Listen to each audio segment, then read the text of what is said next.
So before I start, I know I asked a lot of questions already. Now I'm asking you guys another question, right? So how much will we pay for a shirt like this? Sorry? 5? Anyone else? Will anyone pay $10 for this? $10? Okay, $10, $5, $10 max, right? Okay, what if I add a Nike logo now? How much will you pay for this? How much will you pay for this? 30? 25? How much? 30?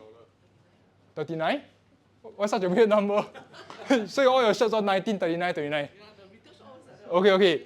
So you all know who this is? You guys know who this is? This should be your generation, not mine. You all know who this is? You all don't know? LeBron James. Okay, so what if right now, okay, actually I'm just kidding, that's Kobe Bryant, right? So what if Kobe Bryant signed this t-shirt right now?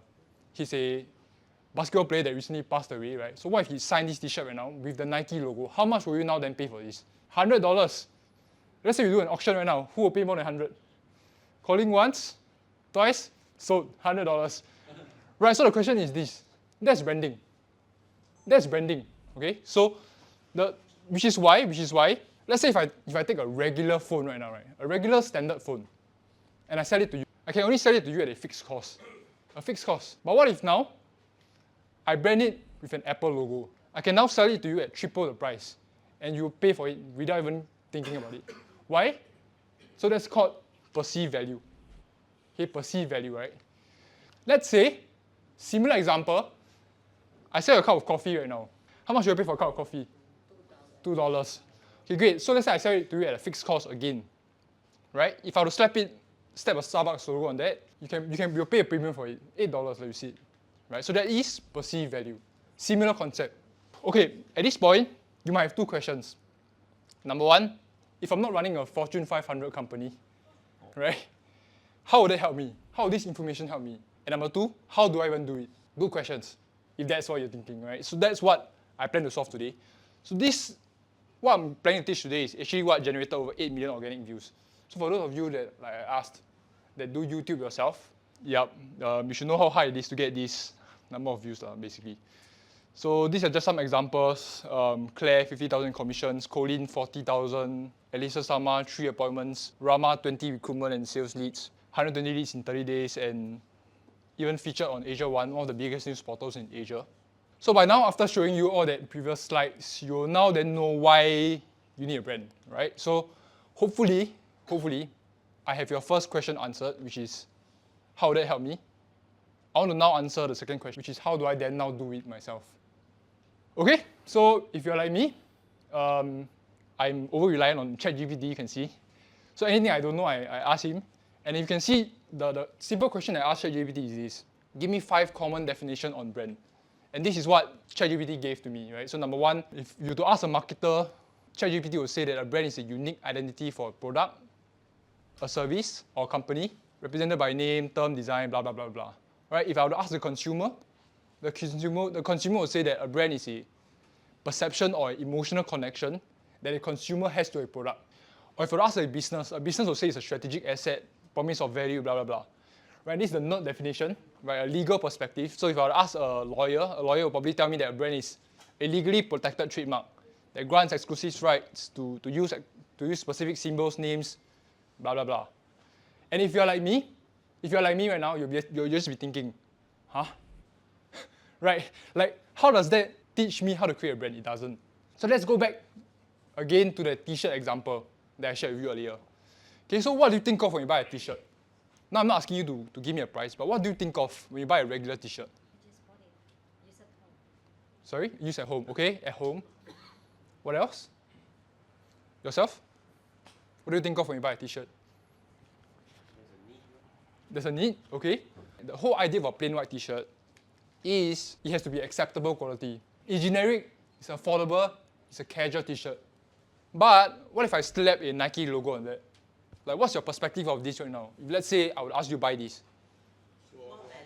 More value, yes, show off. Okay, very good. So let's say apparently I use LeBron James, Kobe Bryant, and like Michael Jordan, right? They'll be perceived as quality, a clothing for champion, right? Winner, fashion, and cool. So now, instead of a white t-shirt, I'm associated with someone that's being cool. Someone has fashion. So it's a very, very interesting difference between just what we can do with just a simple logo on the t-shirt. So now we learn, branding is association. So let's say, The Rock here, right, Dwayne The Rock Johnson, right, assuming that's like a regular Joe, like someone like myself, why would I buy an Under Armour t-shirt? Because I want to be perceived as fit, strong and healthy. So when I go to the gym, one day, while wearing the Under Armour shirt, hopefully I can look like this, which is why I buy that shirt. So that is itself a good pairing of branding and an influencer, and that creates good advertising, and good advertising creates good branding. Very simple concept here. What outcome do you get? Is to get an increase in revenue. Simply put it. Positive association. So let's say, another example right now. So Skittles, during like Pride Month, what they did was, they changed the color to their packaging. So instead of the regular red that you see, they did a white. Because they did that, right, people's perspective on Skittles became controversy, exclusion, and rainbow washing. So people that bought Skittles, that weren't a part of that community, now were deterred and were excluded away from what they did with the change in branding that they did. So this is good advertising. Because even till today, people know of this. And people use this as an example. Like myself using this as an example for this presentation. So that's good advertising. But that's bad branding. And as a result of this bad branding, it drove a decrease in revenue. That is negative association. So the main thing that we learned today is this, right? Good advertising is not equals to good branding, right? So in a real estate agent's context, okay, I don't really think a lot of you guys make content, but I'll try my best, okay? So let's say we have Agent John right now. He makes a content. He takes a phone, he talks about buying this launch. Or he talks about developer giving 200 per square foot discount, buy now. Sounds familiar? I see you guys laughing. Another kind of content, hurry, left 15 slots. First come, first serve. Or the last one, call me at 98765432. What do you guys think of this agent? Greed. Okay, some more? Actually, he presents sense of urgency. Okay. And perhaps out of good intention to remind the person who might be standing or sitting on the fence and quickly take action. Okay. Yeah. So we have greed, we have urgent, we have like, what else? Very transactional. Very typical, very transactional. Who gave the word transactional? Yeah. Very good, I love that. So the typical perception of this Agent John, right, is this, right? It's needy, something like what you said. It scrolls away. Right? If I see this, I'll probably scroll away. Like a lot of agents are like that. It's very typical. It's very transactional. It's like, wow, this guy very annoying. Right? This guy again, scam. So in the real estate agent's context, this is called negative association. So this is what you don't want to be involved in. I'm not saying you cannot make this kind of content, but if you just do this every single day, right, you create a negative association for your brand. And that's what we don't want to do. Now, we talk about Agent Cena right now. Okay, I hope you guys get a joke, right? John Cena. So Agent Cena, right, let's say Agent Cena, he says, buy this launch and not that. Because you buy that, you lose money. You buy this, you'll be able to kind of get out of your capital soon. You can kind of make a better investment decision. What if I say that now? What if I say that this is unfair for consumers? This launch is not good. Buy this instead. What if I say, combined income 15K, HDB versus condo? What's the better decision that you can make? What if I can say, here's how I help John make 200K in 5 years with XYZ property strategy? What would you then think of this agent now? The third one is interesting.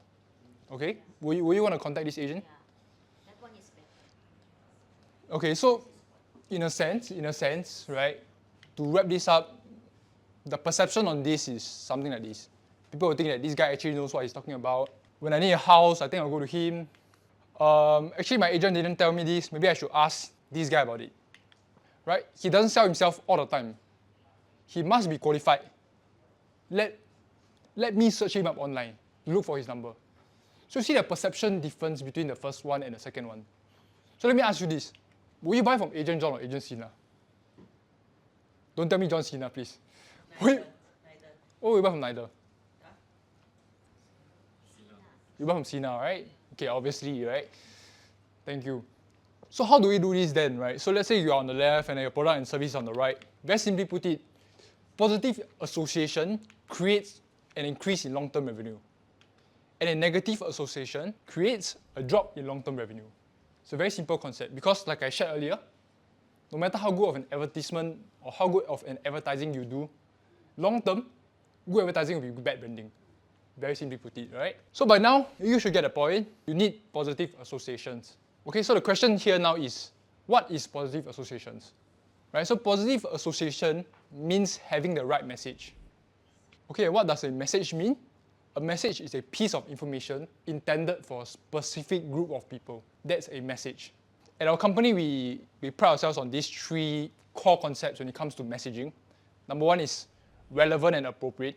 So how can you create a message that is relevant and an appropriate one for the exact target audience that you are targeting? Second is the message got to be concise and clear. A singular message, not a broad and diverse one where people don't understand what you're talking about. It's very clear-cut. I understand what you're trying to talk about and what you're trying to showcase today. And third, it has got to be purposeful. It's got to be a strong and purposeful message, such that when I look at that content piece, I know I need to take action. Not maybe, or I should, or I could, but I know I need to. So that's purposeful. Right, so I show you a lot of Nike examples today. And for Nike's association, it's very simple. Nike wants to be associated with leaders, right? Winners, athletes. You can see this, winning isn't for everyone, and I don't want first, I want first ever. So that's just some examples for you guys. So the idea is messaging is content, right? So this is basically the evolution of content, right? At the start you see pigeons with like messages. Then it became like a scroll in a bottle. So next you see like tape recorders, right? Where people record their voice and then they send it to people through like mail and stuff like that. Then you have magazines, then you have TVs. And then now today we're in the age of social media, which is content. So you can see here what makes a successful content, correct? What makes a successful content and what makes content do well, right? So very simply put it, a successful content is a message that is well communicated and resonates well with its target audience. Just like what I said earlier. Okay, and how do we make a content successful? There's 3 methods in order for us to do that. Number 1 is the right audience. Number 2 is the right strategy. And number 3 is the most important secret, right? Which you got to stay till then. So number 1 is audience. So how do we find our target audience or people that we want to reach out to? So number 1 is who are they? Meaning who do I best serve? So how do I do that is by looking at my testimonials, my case studies, my previous clients. Who are the people that I've best served last time in the past? And who I've seen the most success for. So that is who. If you have no clients in the past, or if you're a new agent, to very simply put it, who are you today? What kind of flat are you living in? Are you living in a condo because you just moved from a HDB? Then can you focus on that age range or that demographic? So that's who. Okay, next is what. What do they have in common? Right? What can I offer them and what do they like to see? So this is, for example, the people that are, let's say I best serve HDB to condo, right? What do they have in common? What do people from HDB planning to move to condo, what do they have in common? Right? What can I offer them? Like, what do these people need? Do they need to know like what laws do they need to know when they are buying a condo? What can I give to them before they even meet me? Right? So that's what. Next is how. How do you find them and how do you attract them? To very simply put it, where do they reside in? Are they in TikTok? Are they in Instagram? Right? What do they do for in their free time? What do they do? Where do they hang out? So that's how. And last is why. Why do they work with my competitor?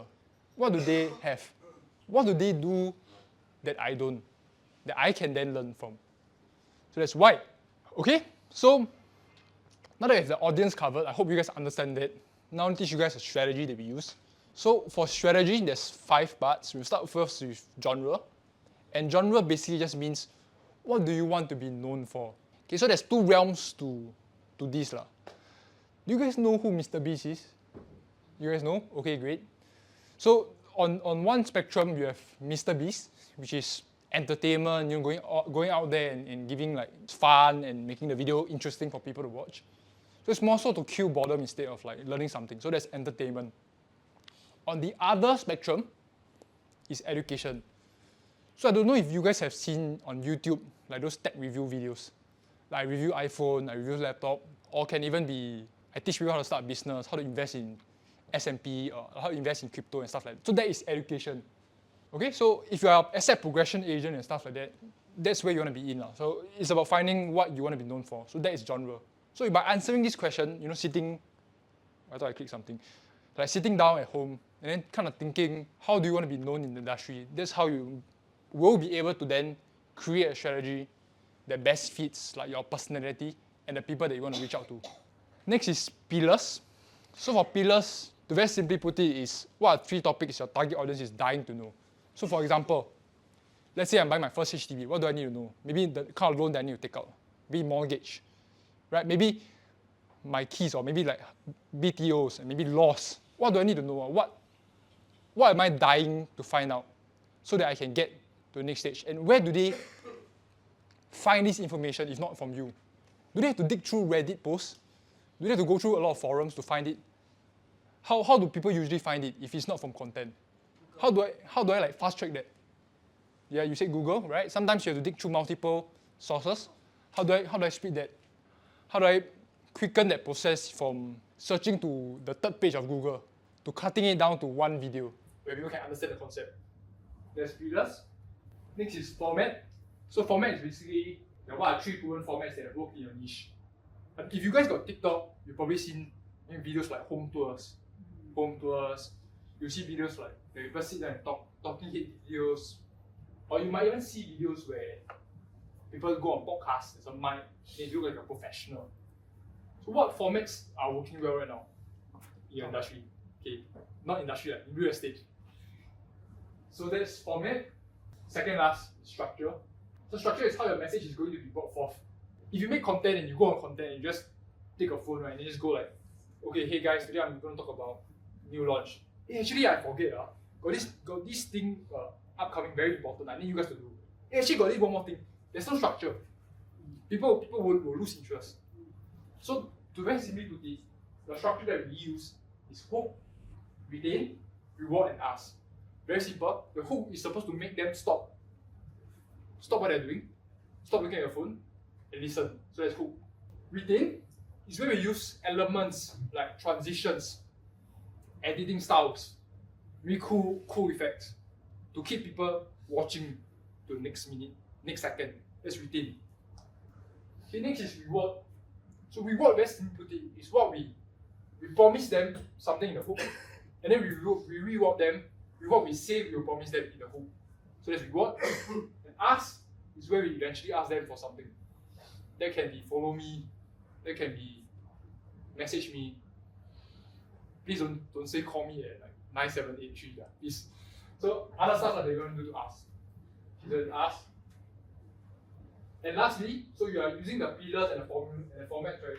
You can then come up with 10 ideas, and then the most important secret, execute. Because if you don't execute, I mean, let's be honest, right? You can take 5 BTTs, but still not know how to drive.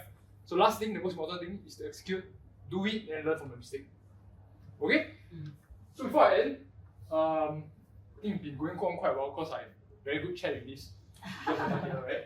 So if you positively associate with today's value that I've shared, there are 2 ways that I can help.